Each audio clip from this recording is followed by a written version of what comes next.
നമസ്കാരം. മലയാളി വാർത്ത ആനുകാലികത്തിലേക്ക് സ്വാഗതം. ചേട്ടാ നമസ്കാരം. നമസ്കാരം. 20 ദിവസമായിട്ട് ഡൽഹിയിലെ ജന്തർ മന്ദറിൽ അവിടെ ആക്ടിവിസ്റ്റ് ആയിട്ടുള്ള സോനം വാങ്ചുക് അദ്ദേഹം അവിടെ നിരാഹാരം കിടക്കുകയാണ്. ഒരു വട്ടം നമ്മൾ ചർച്ചയിൽ അത് പറഞ്ഞിട്ടുണ്ടായിരുന്നു. വലിയ രീതിയിലൊരു മാധ്യമ ശ്രദ്ധയൊന്നും കിട്ടുന്നില്ല. അവിടെ എന്തൊക്കെയോ പ്രസംഗങ്ങൾ നടക്കുന്നുണ്ട്, 1-2 വിദ്യാർത്ഥികളും കാര്യങ്ങളൊക്കെ വന്ന് പോകുന്നുണ്ട് എന്നല്ലാതെ വലിയ രീതിയിലൊരു നമ്മുടെ സർക്കാരിൻ്റെ കേന്ദ്രത്തിൻ്റെ ഭാഗത്തുനിന്ന് ഒരു ഇടപെടലോ ഒന്നും തന്നെ ഉണ്ടായിട്ടില്ല. മാധ്യമ ശ്രദ്ധയും വലിയ രീതിയിലില്ല. പക്ഷേ ഇന്നിപ്പോൾ കാര്യങ്ങൾ രാവിലെ എണീറ്റപ്പോൾ ആകെ വഷളായിരിക്കുകയാണ്. ഇപ്പോൾ സോനം വാങ്ചുകിൻ്റെ സ്ഥിതി അതീവ ഗുരുതരമായി അദ്ദേഹത്തെ അവിടെ നിന്ന് ആശുപത്രിയിലേക്ക് മാറ്റിയിരിക്കുകയാണ് എന്നാണ് അറിയാൻ സാധിച്ചത്. അത് വളരെ നാടകീയമായിട്ടുള്ള ഒരു നീക്കമാണ് അവിടെ നടന്നിരിക്കുന്നത്. ഒരു തുണിയൊക്കെ കൊണ്ടുവന്ന് മറച്ചാണ് കൊണ്ടുപോയിരുന്നു. അല്ലാതെ ഡൽഹി പോലീസാണ് ഈ ഡോക്ടറും എൻ്റെ രൂപത്തിൽ, അല്ലെങ്കിൽ ഡോക്ടറാണെന്ന് പറഞ്ഞാൽ മഫ്തിയിൽ വന്ന പോലീസാണ് അദ്ദേഹത്തെ അവിടെ നിന്ന് അറസ്റ്റ് ചെയ്ത് കൊണ്ടുപോയിരിക്കുന്നത് എന്നാണ് അറിയാൻ സാധിച്ചത്. ഏതായാലും എവിടെ സോനം വാങ്ചുക് ഇപ്പോൾ എവിടെയാണ്? അദ്ദേഹത്തിൻ്റെ സ്ഥിതി ഗുരുതരമാണോ? പകരം ഇപ്പോൾ അവിടെ നിരാഹാരം ആരാണ് കിടക്കുന്നത്? അല്ല, സോനം വാങ്ചുക്ക് കഴിഞ്ഞ 20 ദിവസമായി ജന്തർ മന്ദറിൽ നിരാഹാരമാണ്. സോനം വാങ്ചുക്കിനെ അവിടേക്ക് ക്ഷണിച്ചു കൊണ്ടുവരുമ്പോൾ ഈ കോക്രോച്ച് ജനതാ പാർട്ടി പറഞ്ഞത് ഒട്ടനവധി ആളുകൾ, ഈ അഭിജിത് ദീപ്കെ ഉൾപ്പെടെയുള്ളവർ നിരാഹാരം കിടക്കുമെന്നാണ്, ഒപ്പം കിടക്കുമെന്നാണ്. പക്ഷേ സോനം വാങ്ചുക്ക് ഒറ്റയ്ക്കായിപ്പോയി. സോനം വാങ്ചുക്ക് അവസാനം ഇതിനകത്ത് പെട്ടുപോയതാണ്. നോക്കുമ്പോൾ ഇവരാരും നിരാഹാരം കിടക്കുന്നില്ല. അഭിജിത് ദീപ്കയോട് പത്രപ്രവർത്തകരടക്കം ചോദിച്ചു, നിങ്ങൾ ഈ നിരാഹാരത്തിൽ പങ്കെടുക്കുന്നില്ലേ? അപ്പം ആരോഗ്യപരമായി തനിക്ക് ഒരുപാട് മൈഗ്രെയിൻ എന്തോ ഉണ്ട്, അതുകൊണ്ട് നിരാഹാരം കിടക്കാൻ കഴിയില്ല എന്നൊക്കെ അദ്ദേഹം പത്രലേഖകരോട് പറഞ്ഞു. അതുകൊണ്ട് വാങ്ചുക്ക് കിടക്കുകയാണ്. അത് ആയിക്കോട്ടെ, ഒരാൾ കിടക്കട്ടെ. ഇപ്പം ഈ പറഞ്ഞതുപോലെ വാങ്ചുക്കിന് എന്നും കിടക്കാൻ പറ്റില്ലല്ലോ. കുറച്ച് ദിവസം കഴിയുമ്പോൾ ആശുപത്രിയിലേക്ക് മാറ്റും. അപ്പോൾ പകരം അവിടെ ഒരാൾ കിടക്കാൻ വേണം. അങ്ങനെ ഒരു തന്ത്രമായിരിക്കും എന്നാണ് എല്ലാവരും അങ്ങനെ ആയിരിക്കും എന്നാണ് എല്ലാവരും വിചാരിച്ചത്. ശരിയാണ്. പക്ഷെ ഒരാൾ നിരാഹാരം കിടക്കുമ്പോൾ ആ വേദിയുടെ താഴെ ഇരുന്നിട്ട് പൂരിയും മസാലയും കഴിക്കുന്നത് ഇവിടുത്തെ സമരമാണെന്ന് അറിഞ്ഞില്ല. ഈ ജന്തർ മന്ദർ മുഴുവൻ വിവിധ തരത്തിലുള്ള ഈ ചെറിയ ചെറിയ ഭക്ഷണ സാധനങ്ങൾ വിൽക്കുന്ന കടകളായി മാറി, ഒരു ഫുഡ് കോർട്ടായി അത് മാറി. കണ്ടാൽ ഒരു ഫുഡ് ഫെസ്റ്റിവൽ അവിടെ നടക്കുകയാണോ എന്ന് തോന്നിപ്പോവും. അങ്ങനെയാണ് ഇവിടെ വരുന്നവരെല്ലാം. ഒരു മൂലയ്ക്ക് വാങ്ചുക്ക് നിരാഹാരം കിടക്കുമ്പോൾ ആ മൈതാനത്തിൻ്റെ ചുറ്റും ഇരുന്നു കൊണ്ട് ഈ മരത്തിൻ്റെ മൂട്ടിലൊക്കെ പോയിരുന്നുകൊണ്ട് ഭക്ഷണം കഴിക്കുന്ന ആളുകൾ. ഇതാണ് നമുക്കവിടെ കാണാൻ കഴിഞ്ഞു. വളരെ വിചിത്രമായ ഒരു സമരമാണ്. എന്തായാലും കടിച്ചു പിടിച്ച് 20 ദിവസം വാങ്ചുക്ക് കിടന്നു. അതിനിടയിൽ വാങ്ചുക്കിന് ഭക്ഷ്യ വിഷബാധ ഏറ്റു എന്ന് പറഞ്ഞ് വാർത്തയുണ്ടായിരുന്നു. ഭക്ഷണം കഴിക്കാത്ത ആൾക്ക് എങ്ങനെയാണ് ഭക്ഷ്യ വിഷബാധ ഏറ്റത് എന്നറിയില്ല. പക്ഷേ ആ വാർത്തയൊന്നും സ്ഥിരീകരിക്കപ്പെട്ടിട്ടില്ല. പക്ഷെ സമൂഹ മാധ്യമങ്ങളിൽ അങ്ങനെ വലിയ ചർച്ചയുണ്ട്. എന്തായാലും വാങ്ചുക്ക് ഈ പറയുന്ന പോലെ ഗ്ലൂക്കോസ് കലക്കിയ വെള്ളവും ഈ ചിക്കൻ സൂപ്പും അടക്കം കഴിച്ച് കിടന്നെങ്കിലും അദ്ദേഹത്തിൻ്റെ ആരോഗ്യസ്ഥിതി പിന്നീട് മോശമായി മാറി. ഇപ്പോൾ അദ്ദേഹത്തെ തൂക്കിയെടുത്ത് കൊണ്ടുപോവുകയാണ് ചെയ്തത്. അത് ആരോഗ്യസ്ഥിതി അത്ര കണ്ട് വഷളായിട്ടൊന്നും അല്ല അദ്ദേഹത്തെ ആശുപത്രിയിലേക്ക് മാറ്റിയിരിക്കുന്നത്. അത് ഈ പറയുന്ന പോലെ 20-ാം തീയതി പാർലമെൻറ്റ് സമ്മേളനം ആരംഭിക്കുകയാണ്. പാർലമെൻറ്റ് സമ്മേളനത്തിന് മുന്നോടിയായിട്ടാണ് ഈ വാങ്ചുക്കിൻ്റെ സമരത്തെ ഈ കത്തിക്കാനായിട്ട് ചില ശ്രമങ്ങൾ നടക്കുന്നുണ്ട്. ഇനി പാർലമെൻറ്റ് സമ്മേളനം തുടങ്ങിക്കഴിഞ്ഞാൽ അതിനകത്ത് മുഴുവൻ വാങ്ചുക്കായിരിക്കും. ഇതിൻ്റെ പേരും പറഞ്ഞ് ഇല്ലാത്ത കോലാഹലങ്ങളൊക്കെ രാഹുൽ ഗാന്ധിയും ടീമും ഉണ്ടാക്കും. അതിനു വേണ്ടിയിട്ടാണ് ഇതുവരെ ആരും തിരിഞ്ഞു നോക്കാത്ത സമരത്തിലേക്ക് ബിനോയ് വിശ്വം വരുന്നു, മറ്റ് കോൺഗ്രസിൻ്റെ ഖേര വരുന്നു, പവൻ ഖേര വരുന്നു. ഇങ്ങനെയുള്ള ബഹളങ്ങളൊക്കെ കാണിക്കുന്നത് പാർലമെൻറ്റ് സമ്മേളനത്തിൽ വാങ്ചുക്കിൻ്റെ നിരാഹാരം ഒരു വലിയ വിഷയമായിട്ട് എടുക്കാനാണ്. അതിനു മുമ്പ് വാങ്ചുക്കിനെ മാറ്റുക എന്ന തന്ത്രമാണ് സർക്കാർ ഇവിടെ പയറ്റിയിരിക്കുന്നത്. അത് വളരെ വിദഗ്ധമായി അവർ എക്സിക്യൂട്ട് ചെയ്യുകയും ചെയ്തു. വാങ്ചുക്ക് ഇപ്പോൾ ഭക്ഷണമൊക്കെ കഴിച്ച് സുഖമായിട്ടിരിക്കുന്നുണ്ടാവും. പക്ഷെ പകരം ആര് കിടക്കും എന്നുള്ളതാണ്. പകരം ആര് കിടന്നാലും സർക്കാരിനൊന്നുമില്ല എന്നുള്ള ഒരു സ്ഥിതിയിലേക്ക് പോയി. കിടക്കും, ഇതുപോലെ തട്ടിപ്പോകാറാകുമ്പോൾ എടുത്തുകൊണ്ട് ആശുപത്രി പോകും. ഇത് മാത്രമാണ് നടക്കാൻ സാധ്യതയുള്ളത്. അഭിജിത് ദീപ്കെ ഇതിനിടയിൽ പൊട്ടിക്കരയുന്ന ദൃശ്യങ്ങളൊക്കെ സമൂഹ മാധ്യമങ്ങളിൽ, സമരം തുടങ്ങി ഒരു നേരം ആഹാരം കഴിക്കാതിരുന്നപ്പോൾ തന്നെ ഇയാൾ പൊട്ടിക്കരയുകയാണ്. അതെന്തിനാണെന്ന് ഇതുവരെ ഈ പറയുന്ന CJP എന്ന് പറഞ്ഞിട്ട് ഇന്ത്യ മുഴുവൻ ശുദ്ധീകരിക്കാൻ ഇറങ്ങിയിരിക്കുന്ന ഒരു പാർട്ടിയുടെ നേതാവ് ഇങ്ങനെ ഒരു നേരത്തെ ആഹാരം കഴിച്ചില്ല എന്ന് പറഞ്ഞ് പൊട്ടിക്കരയുന്നത് എന്തിനാണെന്ന് ജനങ്ങൾക്ക് മനസ്സിലായിട്ടില്ല. മാത്രമല്ല, നമ്മളിപ്പോൾ കേൾക്കുന്നത് ഈ വാങ്ചുക്കിനെ മാറ്റുമെന്നുള്ള ഒരു ഇന്നലെ മുതലേ തന്നെ ഒരു ധാരണ അല്ലെങ്കിൽ അങ്ങനെ സൂചന വന്നിരുന്നു.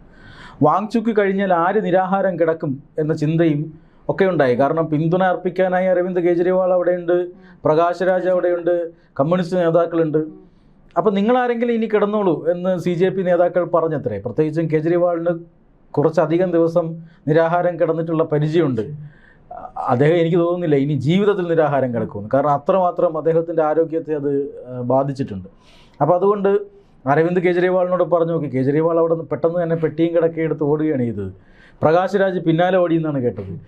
ബിനോയ് വിശ്വത്തിനെ പോലെയുള്ള ആളുകൾ എനിക്ക് വയ്യ എന്ന് പറഞ്ഞ് അവിടെ ഇങ്ങനെ കറങ്ങി നിൽപ്പുണ്ട്. കോൺഗ്രസിൽ നിന്ന് പല ആളുകളെയും ഇവർ വിളിച്ചു. ഇവരാരും നിരാഹാരത്തിന് തയ്യാറല്ല. അതുകൊണ്ടാണ് അഭിജിത് ദീപ്കെ പൊട്ടിക്കരഞ്ഞത് എന്നാണ് പറയുന്നത്. കാരണം എന്താണ്, ഏറെക്കുറെ അപ്രസക്തനായ ഒരു വ്യക്തിയാണ് ഈ CJPയുടെ സ്ഥാപകൻ എന്നൊക്കെ പറഞ്ഞാലും അഭിജിത് ദീപ്കെ അവിടെ നിരാഹാരം കിടക്കുന്നതിന് സർക്കാരിന് എന്താണ്, ഈ രാജ്യത്ത് അങ്ങനെ ഒരു സ്വാധീനമൊന്നും ഉണ്ടാക്കാൻ പോകുന്നില്ല.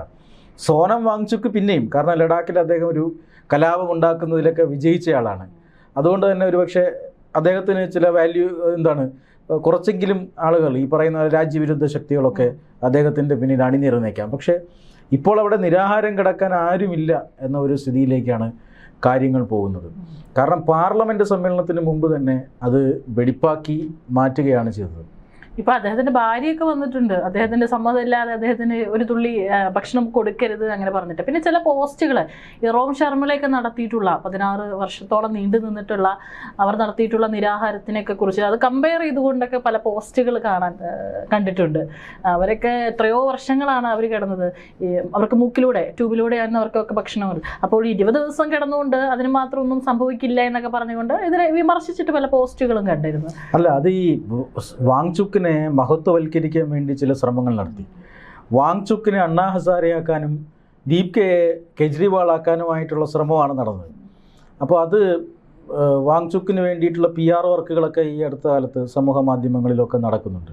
കണ്ടില്ലേ, വാങ്ചുക്ക് ഇതാ കിടക്കുന്നു, 20 ദിവസമായി, സർക്കാർ എന്താ തിരിഞ്ഞു നോക്കുന്നില്ല. ചിലരൊക്കെ എന്ന് പറയുന്നത് മോദി ഒരു മറുപടി പോലും കൊടുത്തില്ല എന്നാണ്.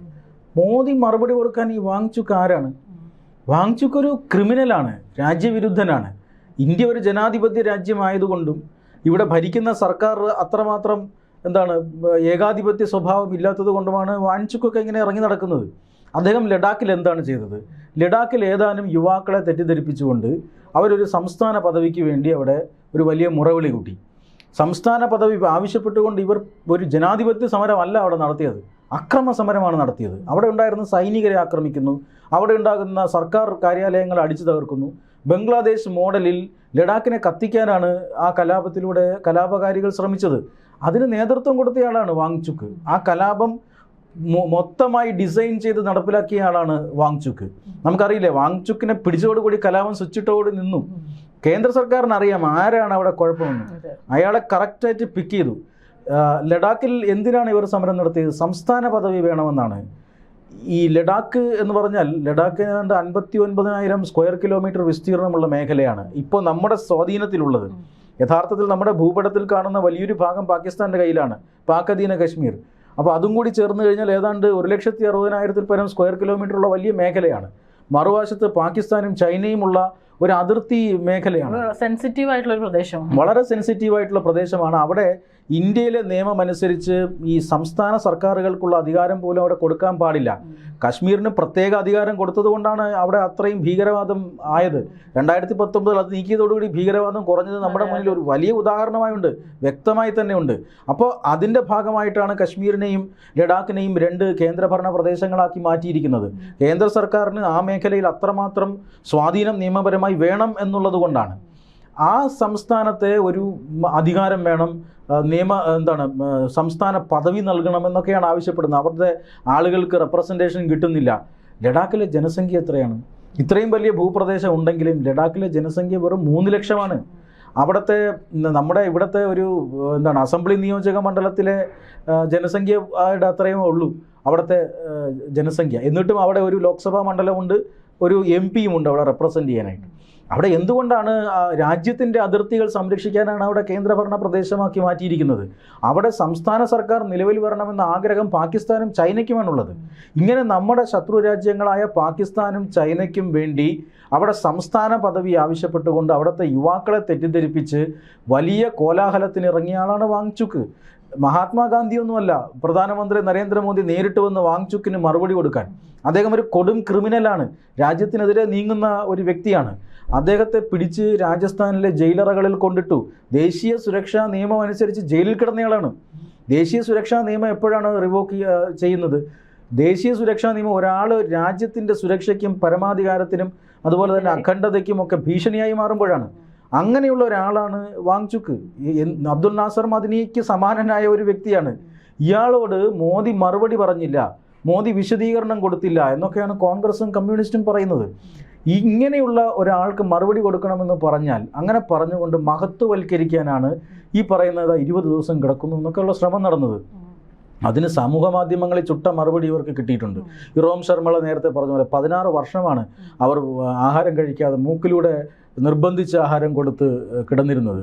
അത് അവർ ആ മേഖലയിലെ സൈനികർക്ക് അധികാരം നൽകുന്ന പ്രത്യേക നിയമം പിൻവലിക്കണമെന്ന് ആവശ്യപ്പെട്ടുകൊണ്ടാണ്. അത് 16 വർഷത്തിൽ 10 വർഷവും ഭരിച്ചത് ആരാണ്?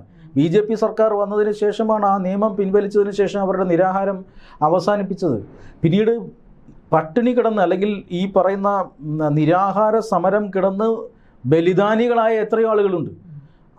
അത്തരം ആളുകളെയൊക്കെ ഇല്ലാതാക്കിക്കൊണ്ട് ചരിത്രത്തിൽ നിന്നും മായ്ച്ചു കളഞ്ഞുകൊണ്ട് 20 ദിവസം നിരാഹാരം കിടന്ന ഒരു ക്രിമിനലിനെ മഹത്വവൽക്കരിക്കാനുള്ള ശ്രമമാണ് ഇവിടെ നടന്നത്.